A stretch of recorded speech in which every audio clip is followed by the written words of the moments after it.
Hello guys and welcome back to my channel सिर्फ IAS. तो यहाँ पे हम नितिन सांगवान सर की सीरीज जो कि इंडिया आफ्टर इंडिपेंडेंस के उनके नोट्स से उन्हें कंटिन्यू करते हुए आज आपके लिए इसका लेक्चर नंबर 13 प्रेजेंट कर रहे हैं। तो आइए शुरू करने से पहले चैनल को सब्सक्राइब कर लीजिए, बेल आइकन को प्रेस करिए ताकि आपको रेगुलर अपडेट्स मिलती रहे। तो यहाँ पे हम कहानी को आगे बढ़ाते हुए टॉपिक जो डिस्कस करेंगे वो है कुछ दूसरे पॉलिटिकल डेवलपमेंट्स का, साथ में कुछ ऑपोजिशन पार्टी जो कि कांग्रेस के अपोज में बनती गई, कैसे बनी, क्या हुआ, बहुत इंटरेस्टिंग है। देखिए हुआ क्या, एक उस समय की सबसे ज्यादा मोस्ट इंपॉर्टेंट पार्टी जो इमर्ज होकर आई थी वो थी सोशलिस्ट पार्टी। और ये कब आई थी? 1934 में इसका जन्म हुआ था एज कांग्रेस सोशलिस्ट पार्टी। देखिए सारी पार्टीज ना कांग्रेस से ही निकली हैं। तो ये पहले निकली भाई कांग्रेस सोशलिस्ट पार्टी निकली और ये पार्ट थी कांग्रेस का ही, बट लेकिन इसका खुद का कॉन्स्टिट्यूशन था, खुद की आइडियोलॉजी थी। खैर कई सारे लीडर, जाने माने लीडर, जैसे कि आपके आपके ये आचार्य नरेंद्र देव साहब हो गए, उसके साथ जयप्रकाश नारायण साहब हो गए, उसके साथ अच्युत पर्दवन साहब हो गए, ये सब जाने माने, डॉक्टर राम मनोहर लोहिया हो गए, एसएम जोशी, और ऐसे कई सारे जाने माने लीडर्स जो हैं इसके अंदर जो है इन्वॉल्वमेंट था उनका, इन सब से बनी थी। आइडियोलॉजिकल डिफरेंसेस की वजह से, ठीक है, इनकी और कांग्रेस की आइडियोलॉजी मैच नहीं करती थी। आइडियोलॉजिकल डिफरेंसेस की वजह से जो इसके मेंबर थे, इवन इन्होंने कॉन्स्टिट्यूएंट असेंबली में भी पार्टिसिपेट नहीं करा था। कॉन्स्टिट्यूएंट असेंबली बनाई गई थी उसमें पार्टिसिपेट नहीं करा था, और इन्होंने पार्टीशन का भी काफी अपोज करा था कि पाकिस्तान को अलग मत करो, इस बात को भी इन्होंने काफी अपोज करा था।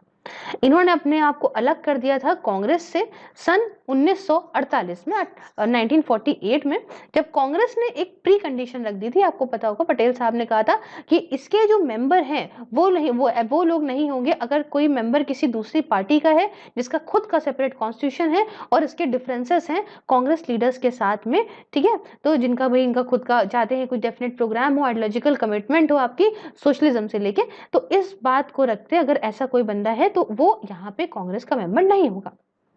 चलिए कोई बात नहीं। हालांकि अपना कुछ जो गोल था वो अचीव नहीं कर पाए, पॉलिटिकल सक्सेस नहीं पा पाए, क्योंकि इमीडिएटली आफ्टर इंडिपेंडेंस जैसे ही प्राप्त हुई, जैसे ही हम आजाद हुए, उसके बाद कांग्रेस ने यहाँ पे खुद को भी आगे बढ़ा लिया सोशलिस्ट एजेंडा में। और सोशलिस्ट यहाँ पे सिर्फ आप कह सकते हो remain opposed to whatever Congress did, जो भी मतलब ये सोशलिस्ट पार्टी ऐसी बन गई थी कि जो भी कांग्रेस कर रही थी उसके अपोज में आ रही थी, सब अपोजिशन में जो भी कर रही है गलत है गलत है। एक दूसरा ग्रुप निकल के आया जो कि कांग्रेस से ही निकला था, जिसे लीड कर रहे थे जेबी कृपलानी साहब। इन्होंने बनाया यहाँ पे किसान मजदूर प्रजा पार्टी। तो कोई अगर आपसे पूछे कि किसान मजदूर प्रजा पार्टी को किसने फाउंड करा है, तो वो फॉर्म करी गई है बाय द जेबी कृपलानी। तो इन्होंने कहा कि ये जो है ये गांधीयन है पूरी तरह से पार्टी, और साथ में टी प्रकाशम, ये दूसरे जाने माने लीडर हुआ करते थे, वो भी इस पार्टी के लीडर थे। हालांकि पार्टी जो है वो कुछ अच्छा नहीं परफॉर्म कर पाई, इलेक्शंस के टाइम पे कुछ अच्छा इन्होंने परफॉर्म नहीं करा, और ये यहाँ पे मर्ज हो गई थी सोशलिस्ट पार्टी के साथ पे पहले जनरल इलेक्शन जो कि हुए थे उसके बाद, और उसके साथ यहाँ पे इन दोनों का जो मिश्रण है, मिक्सचर, वो बना प्रजा सोशलिस्ट पार्टी। ठीक है, तो यहाँ पे प्रजा इसका निकाल लिया है, सोशलिस्ट पार्टी उसका निकाल लिया, नाम बना दिया है प्रजा सोशलिस्ट पार्टी। बट तब भी ये कोई मजबूत नहीं रह पाई, और यहाँ पे काफी ज्यादा आइडियोलॉजिकल डिफरेंसेस होने की वजह से दिक्कतें आई, और बहुत सारे जो लीडर्स थे इसके अंदर वो धीमे धीमे या तो उन्होंने पार्टी को छोड़ दिया, या तो उन्होंने पॉलिटिक्स से ही जो है वो संन्यास ले लिया, या तो फिर इनको एक्सपेल कर दिया गया, निकाल दिया गया। ऐसे करते करते पार्टी खत्म हो गई धीमे धीमे।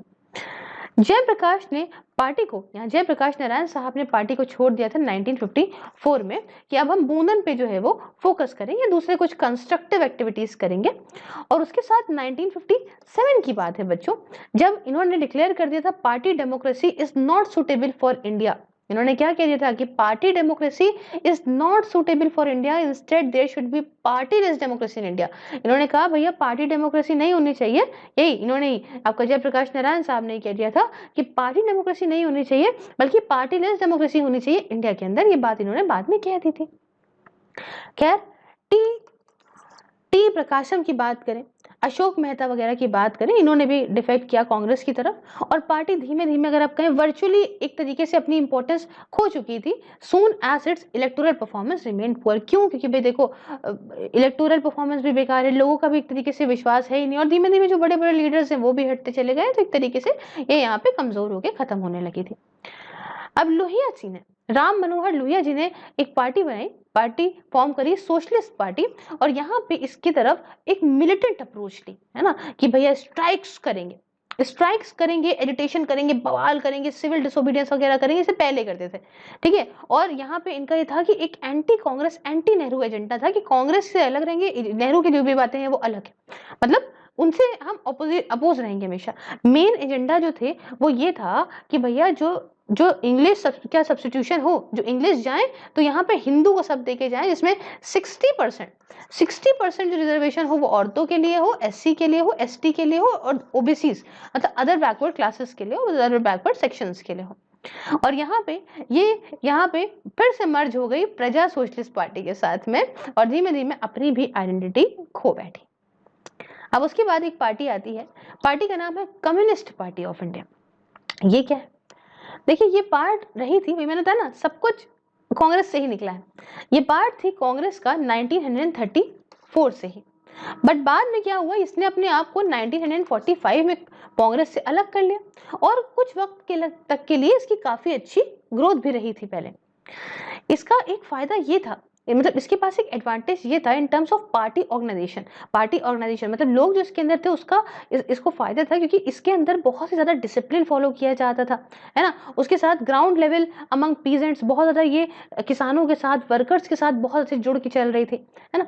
पहले इसने जो इंडियन कॉज था, मतलब जो इंडियन वजह थी, इंडियन कॉज था, उसे सपोर्ट करा, बट बाद में इसने क्या शुरू कर दिया कि कम्युनिस्ट है तो वो सीधा सोवियत यूनियन की तरफ चले गए। सोवियत यूनियन का इन्फ्लुएंस था ना कि भैया जो इंडिया की इंडिपेंडेंस है वो यहाँ पे जो एक झूठी चीज है, इन्होंने क्या कहा था, ये आजादी झूठी है ना, इंडिया इंडिपेंडेंस इज अ लाई, तो इन्होंने ये सब करना शुरू कर दिया था। बाद में सोवियत यूनियन की लाइन पे चलने लगे थे और यहाँ पे कांग्रेस को डिक्लेयर कर दिया था कि ऐसी पार्टी है जो फ्यूडलिस्ट की पार्टी है, आपकी जमीनें खा जाएगी, ये एक constitution as a charter of slavery, मतलब जो कॉन्स्टिट्यूशन है उसको एक ये कह दिया था कि ये चार्टर बनाया गया स्लेवरी का, तुम सबको गुलाम बना दिया जाएगा। और इन्होंने एक आर्म्ड स्ट्रगल भी लॉन्च कर दिया पूरे देश के अंदर, समझ रहे हैं। इसे डिसाइड करा कि हम स्ट्रगल करते रहेंगे तेलंगाना में अगेंस्ट निजाम के अगेंस्ट हम जो है स्ट्रगल करते रहेंगे तेलंगाना में, which has been going since 1946, जो 1946 से चल ही रहा था। एंड इवन इसने डायरेक्ट करा कि it against the Indian government, ये भी कहा कि भैया सरकार के अगेंस्ट भी यहाँ पे चीजें करो। इन्होंने ये भी कोशिश करी कि यहाँ पे रेलवे स्ट्राइक करी जाए 1949 में, 1949 में रेलवे स्ट्राइक करने की बात कही और यहाँ पे बहुत सारी टेररिस्ट एक्टिविटीज भी इन्होंने करवाई और रिजल्ट के तौर पे इनको कई बार बैन भी कर दिया गया इंडिया से। ऐसा नहीं है बैन नहीं करा, कई बार इनको बैन कर दिया गया। और जल्दी ही ये हुआ, इतने जल्दी डिक्लेयर करा कि जो मासेस हैं, जो जनता है वो रेडी नहीं है अभी रेवोल्यूशन के लिए, जो आप लाना चाह रहे हो अभी इस बदलाव के लिए वो तैयार नहीं है। और इन्होंने डिसाइड करा कि हम यहाँ पे इलेक्टोरल जो पॉलिटिक्स है उसमें पार्टिसिपेट करेंगे, जहां पे इन्होंने काफी अच्छा, आप जानते हैं, परफॉर्म भी करा। और एक ये भी बात है कि कांग्रेस के अपोज में पहले जनरल इलेक्शन में, जो फर्स्ट जनरल इलेक्शन हुए थे उसमें कांग्रेस के अपोज में सबसे बड़ी पार्टी ऑपोजिशन में यही थी, कम्युनिस्ट पार्टी ऑफ इंडिया। चलिए यहाँ पे अगर हम बात करें तो भैया it emerge the force to reckon with in Bengal, Kerala, Andhra and even इन्होंने अपनी डेमोक्रेटली इलेक्टेड कम्युनिस्ट गवर्नमेंट जो है वो वर्ल्ड के अंदर फॉर्म करी जब इन्होंने जीत ली इलेक्शंस, केरला असेंबली के इन्होंने जीत लिए थे 1957 में। तो भैया इन्होंने अपने आप का अपना जो है कम्युनिस्ट गवर्नमेंट के तौर पे अपना जो है दबदबा पूरे वर्ल्ड में तरह से बना लिया था।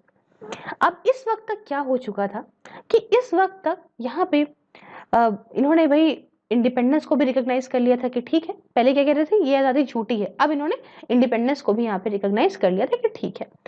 It too like socialist suffer from internal feud over its future approach in India. खैर इनके अंदर भी कुछ प्रॉब्लम हो ही रही थी धीमे धीमे फ्यूचर अप्रोच को लेकर इंडिया में।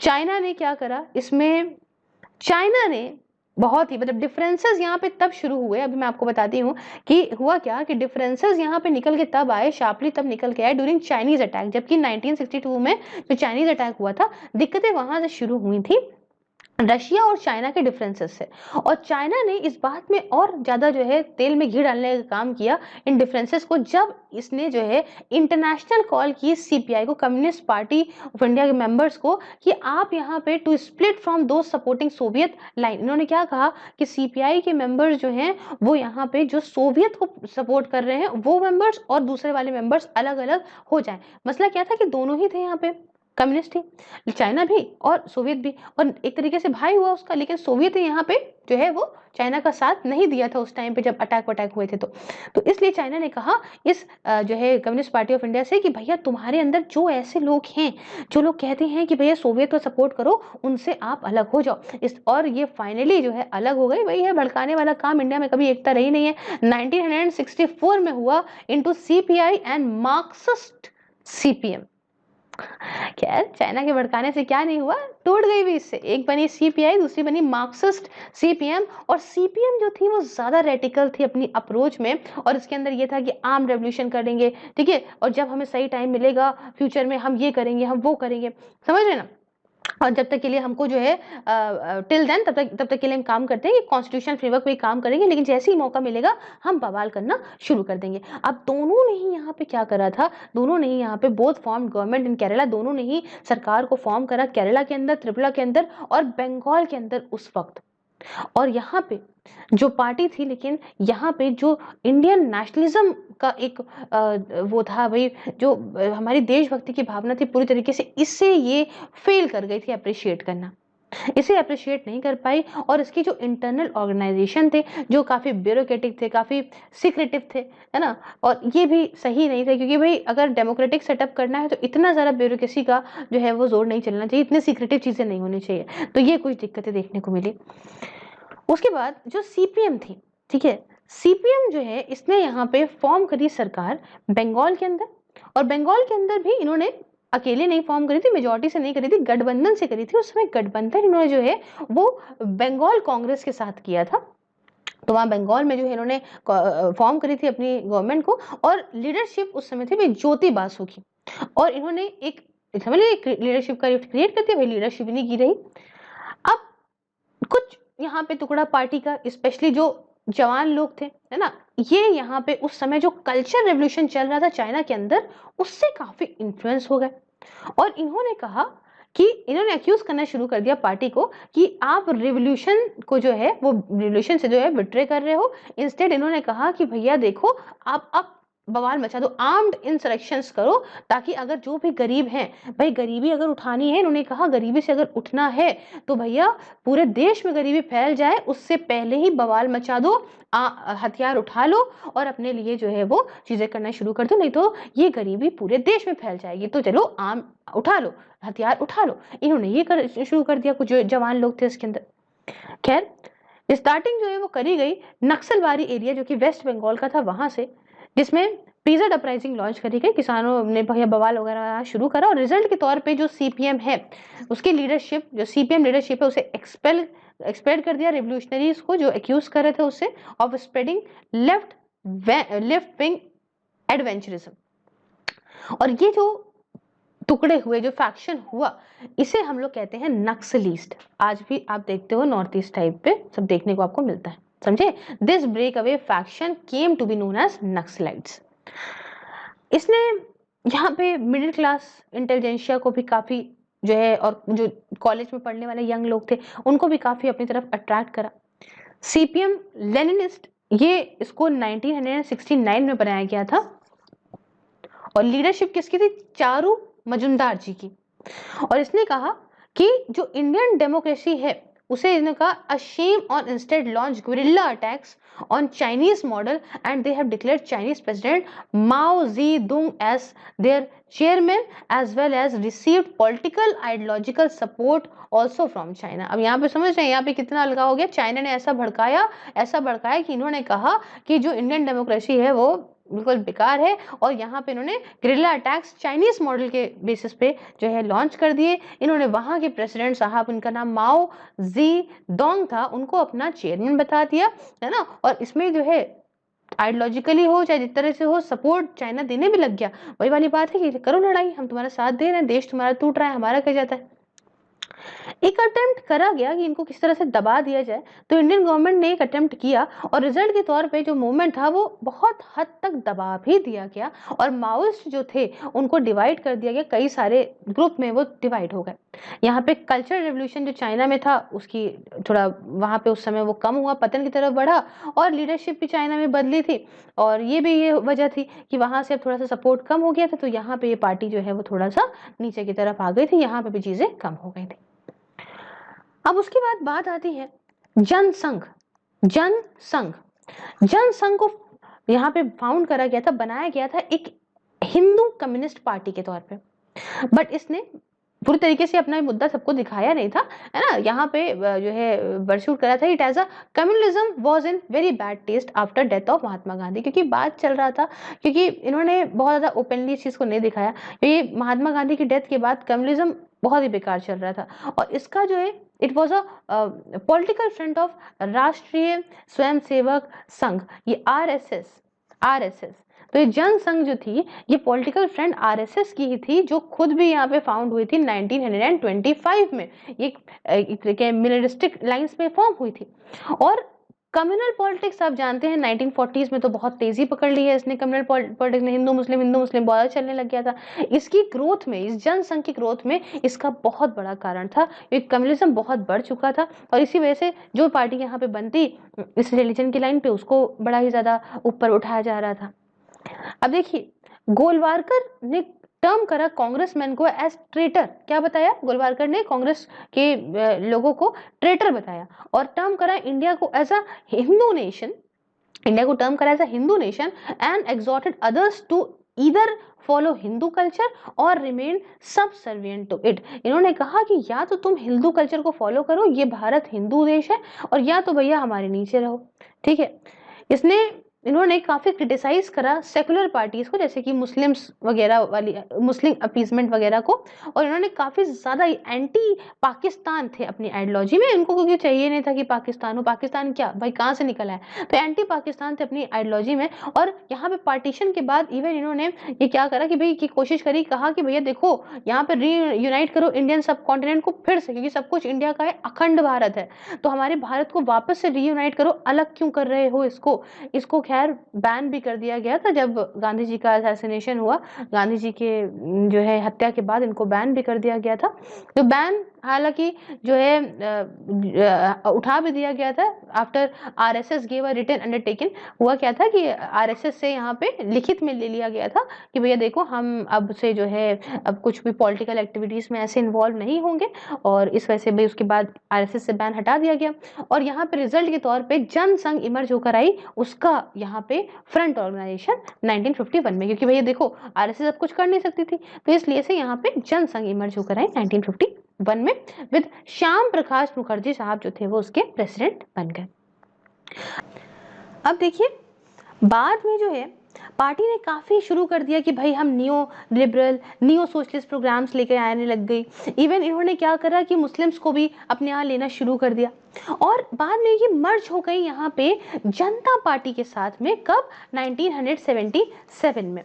और इनके जो एंटी पाकिस्तान, एंटी मुस्लिम, अखंड भारत वाले जितने भी स्लोगन थे वो एक तरीके से शांत हो गए, और इनके जो लीडर्स थे इन्होंने हिंदू नेशनलिस्ट का वर्ड यूज करना शुरू कर दिया था खुद को डिफाइन करने के लिए। इनफैक्ट आप कह लो कि ये सब्स्टिट्यूट हो गए थे हिंदू कम्युनिज्म के। इतनी बात समझ में। नेक्स्ट पार्टी की बात करेंगे, वो है स्वतंत्र पार्टी। देखिए स्वतंत्र पार्टी जो है ये कहें तो भाई पहली ऐसी जो है वो इंडिया सेकुलर कंजर्वेटिव पार्टी थी जो एग्जिस्टेंस में आई थी 1959 में। और ये क्यों निकल के आई थी, क्योंकि रिएक्शन थी उस समय जो इतना ज़्यादा लेफ्टिस्ट पॉलिसीज बढ़ रही थी कांग्रेस की, और ज़्यादातर जो मेंबर्स थे इसके अंदर वो ओल्ड कांग्रेस मेंबर्स ही थे, ओल्ड मतलब पुराने वक्त के, जैसे कि हमारे सी राजगोपालचारी साहब, मीनू मसानी, एन.जी. रंगा, के.एम. मुंशी वगैरह, काफी फेमस नाम। अब इसने काफी कोशिश भी करी कि हम किस तरीके से सारे जो टूटे राइट विंग फोर्सेस हैं इनको एक साथ लेकर आ जाए, सबको एक साथ लेकर आ जाए। इन्होंने कहा कि हमें भाई फ्री और यहाँ पे फ्री, इन्होंने भाई स्टैंड लिया कि हमें यहाँ पे फ्री प्राइवेट इंटरप्राइजेस देने चाहिए। और यहाँ पे जो इतना ज्यादा स्टेट का रोल होता है इकोनॉमिक डेवलपमेंट में, उसे भी खत्म करना चाहिए, उस चीज के भी ये काफी खिलाफ थे। इनका जो है वो काफी नैरो सोशल बेस था। क्यों? क्योंकि इसके अंदर कौन कौन लोग थे, जैसे कुछ बड़े बड़े इंडस्ट्रियलिस्ट थे, कुछ कैपिटलिस्ट थे, कुछ प्रिंसेस, कुछ जागीरदार, कुछ बड़े बड़े अमीर अमीर लैंडलॉर्ड्स, कुछ रिच फार्मर्स। क्यों ये सब क्यों थे? क्योंकि ये सारे के सारे बड़ा परेशान हो गए थे ये सोशलिस्टिक एजेंडा से, क्योंकि यहाँ सोशल वेलफेयर होगा गरीब लोगों का तो अमीर लोगों को क्या मिलेगा, तो इसलिए परेशान थे और इसके अंदर आ गए थे। समझ रहे? ये चाहती थी पार्टी कि रेडिकली जो रोल है सरकार का, जो सेंट्रलाइज्ड प्लानिंग में जो रोल है उसे रोक ले, साथ में पब्लिक सेक्टर का जो रोल है उसे खत्म करा जाए, और स्टेट इतना इन्वॉल्व करती है, रेगुलेट करती चीजों को, उसे भी खत्म करा जाए। इसने कहा भाई कि राइट टू प्रॉपर्टी हो। यहाँ पे जो अपोज करा इन्होंने जो लैंड सीलिंग्स थी, क्योंकि भाई होता क्या है कि अगर भैया लैंड सीलिंग्स पे इन्होंने कहा था इससे ज्यादा आप एक बंदा जमीन नहीं ले सकता। अब अमीर आदमी क्या होना चाहता है, और अमीर होना चाहता है, तो अगर उसकी लैंड सीलिंग लगा दी इससे ज्यादा आप नहीं ले पाओगे तो ये गलत है, तो इसलिए इसके काफी खिलाफ खड़े हो गए।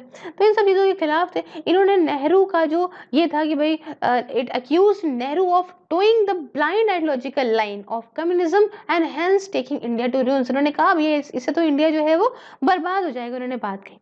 और अब बात आती है अगर फॉरेन रिलेशन के टाइम पे कि भैया बाकी कंट्रीज के साथ क्या चाहते थे, तो ये भैया जो नेहरू जी की नॉन अलाइनमेंट मूवमेंट की पॉलिसी थी इसके बिल्कुल अपोज थे, बिल्कुल खिलाफ थे। और ये बल्कि चाहते थे कि हम अपने रिश्ते जो है वो यूएस के साथ इतने अच्छे बना लें कि हम यूएस का यहाँ पे अलाय बन जाए। समझे?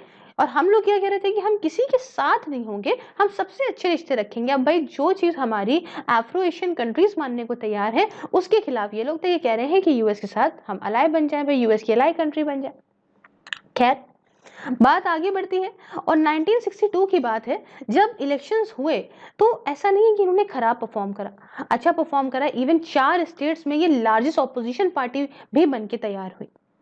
लेकिन जब डेथ हो गई सी राजगोपालाचारी साहब की 1967 में, तो यहाँ पे ये पतन की तरफ ये डिक्लाइन होने लग गई। और कांग्रेस जब यहाँ पे स्प्लिट हुई है, जब कांग्रेस के हिस्से हुए हैं 1969 की बात है, उस समय क्या हुआ कि ये भाई इसका बिल्कुल ही जो है रोल खराब होने लगा। क्यों? क्योंकि यहाँ पे जो एग्जिस्टेंस थी स्वतंत्र पार्टी की as a separate right wing, ये भी खत्म हो गई। क्यों? क्योंकि जो कांग्रेस स्प्लिट हुआ था उसमें जो कांग्रेस ओ थी, ठीक है, वो ज्यादा राइट विंग थी, तो उसका लोग ज्यादा साथ देने लग गए। तो ये कुछ है कहानी जो यहाँ पे होती है खत्म। तो आइए, अगर आपको वीडियो अच्छा लगा तो लाइक शेयर सब्सक्राइब करना बिल्कुल मत छोड़िएगा। बाकी अगर आप मुझे कहीं पे भी किसी भी सोशल मीडिया प्लेटफॉर्म पे फॉलो करना चाहते हो तो लिंक डिस्क्रिप्शन बॉक्स में दिया हुआ है, आप मुझे फॉलो कर सकते हो। अगर आप इन वीडियोस को फेसबुक पे देखना चाहते हो तो सिर्फ आईएएस का पेज लाइक करके वहां पे वीडियोस देख सकते हो। अलॉन्ग विद दिस, अगर आप एक डेली रील क्वेश्चन बड़ा इंटरेस्टिंग होता है, अगर आप उसे मजे में जो है सॉल्व करना चाहते हो तो आप इंस्टाग्राम पे मुझे फॉलो कर सकते हो। बाकी पीडीएफ्स के लिए टेलीग्राम पे फॉलो कर लीजिए। और अगर आप मुझे सपोर्ट करना चाहते हैं मेरे काम में तो आप यूट्यूब का ज्वाइन बटन प्रेस करके बॉक्स वगैरह भी एंजॉय कर सकते हैं। Thank you so much for discussion. Have a wonderful day ahead. Take care.